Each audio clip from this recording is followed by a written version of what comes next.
కోదండరామ్ గారు, అమీర్ అలీ ఖాన్ గారి ఎమ్మెల్సీల అంశంలో సుప్రీంకోర్టు ఇచ్చిన తీర్పు విషయంలో కాంగ్రెస్ ప్రభుత్వం, కాంగ్రెస్ పార్టీ సీరియస్గా గమనిస్తున్నది.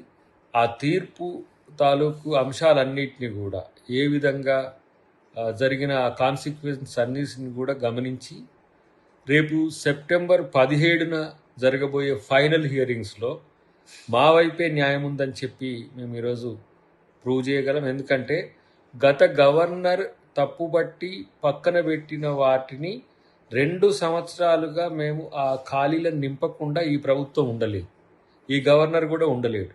కాబట్టే మేము ఆ నిర్ణయాన్ని తీసుకోవడం జరిగిందనేది చెప్పడం జరుగుతుంది. తర్వాత గవర్నర్ గారి విచక్షణ అనేది వచ్చినప్పుడు ఈ గవర్నర్ గారి ముందు ఉన్న ప్రపోజల్స్ను ఆయన సానుకూలంగా తీసుకోవడం ద్వారా ఆ నియామకం, ఆ ఎన్నిక జరిగింది.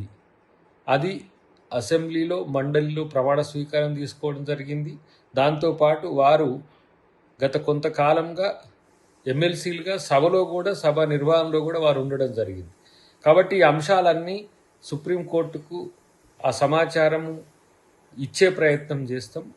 వారిచ్చిన కోణం నుంచి తీర్పును అవగతం చేసుకుంటూనే మా యొక్క వాదన మళ్ళీ 17వ తారీఖు నాడు సంపూర్ణంగా వినిపించే ప్రయత్నం చేస్తాం.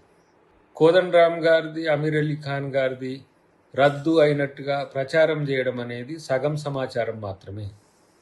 పూర్తి స్థాయి వాదనలకు సెప్టెంబర్ 17ను ఈరోజు సుప్రీంకోర్టు వారు తేదీని నిర్ణయించినందున ఆ రోజున మా యొక్క వాదనలో సానుకూలత ఏంటిది, సుప్రీంకోర్టు వారి ముందు మేము విన్నవించాల్సిన అంశాలు ఏమున్నాయో మేము అన్నీ కూడా చెప్పడం జరుగుతుంది.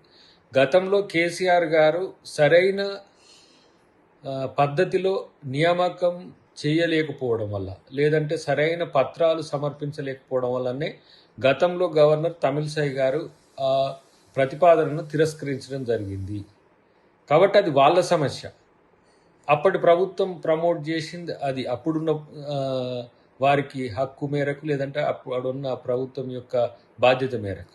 కానీ మా ప్రభుత్వం కేసీఆర్ గారి మాదిరిగా ఎలాంటి కోర్టు వ్యతిరేకంగా కానీ, లేదంటే రాజ్యాంగ వ్యతిరేకంగా కానీ ఏ నియామకం చేయలేదు. మాకున్న పరిధిలో మేము చేసిన నియామకం అనేది సహేతుకం అని చెప్పి సుప్రీంకోర్టు వారి ముందు సంపూర్ణమైన సమాచారాన్ని మేము ఇవ్వడం జరుగుతుంది. అది సెప్టెంబర్ 17 నాడున పూర్తి స్థాయిలో కాంగ్రెస్ పార్టీ, లేదంటే కాంగ్రెస్ ప్రభుత్వం యొక్క వాదన వినిపించి ఆ తీర్పులో కూడా మేము విజయం సాధిస్తామనే నమ్మకం మాకుంది. టీఆర్ఎస్ ప్రభుత్వం లేదంటే బీఆర్ఎస్ ప్రభుత్వం చేసిన అప్పులు శ్వేతపత్రంతో అసెంబ్లీ సాక్షిగా బయటపెట్టడం జరిగింది. ఇవాళ అరకొర జ్ఞానంతో, మిడిమిడి జ్ఞానంతో మేము 2 లక్షల కోట్ల అప్పులు చేసినాం, 3 లక్షల కోట్ల అప్పులు చేసినాం అని చెప్తే వాళ్ళకు సమాచారం లేమి అని అనుకోవాలి.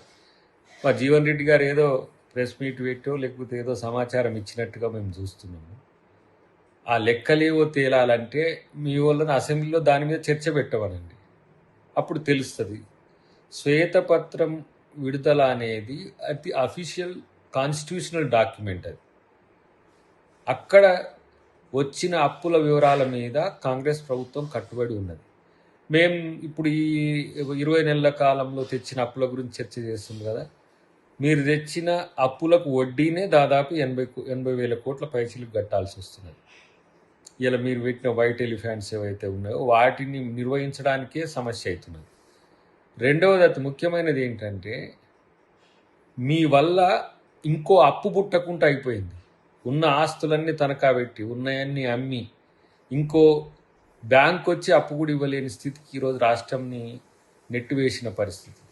అన్నిటికంటే ముఖ్యంగా ఆర్థిక దుబారా ఏదైతే ఉందో అది ఈ రాష్ట్రాన్ని ఆర్థికంగా అతలాకుతలం చేసిన పరిస్థితిని గమనిస్తే మంచిది మిత్రుడని నేను హితవు చెప్తున్నా. మీ యొక్క ఆర్థిక విధ్వంసానికి సరైన వేదిక ఏంటంటే CAG report. Controller and auditor general అని సెంట్రల్ గవర్నమెంట్ ప్రతి ఒక్క ప్రభుత్వం యొక్క పనితీరు, వాళ్ళు ఖర్చు పెట్టిన పైసా, వాటికి సంబంధించిన వివరాలన్నింటినీ కూడా చెప్తూ తెలంగాణ లాంటి విధ్వంసకర ఆర్థిక లావాదేవీలు నడిపిన రాష్ట్రం ఏది లేదని చెప్పి నానా చివాట్లు పెట్టే పరిస్థితి. ఇంతవరకు ఏ రాష్ట్ర ప్రభుత్వాన్ని కూడా ఆ విధంగా చివాట్లు పెట్టలే ఒక రాజ్యాంగబద్ధ సంస్థ.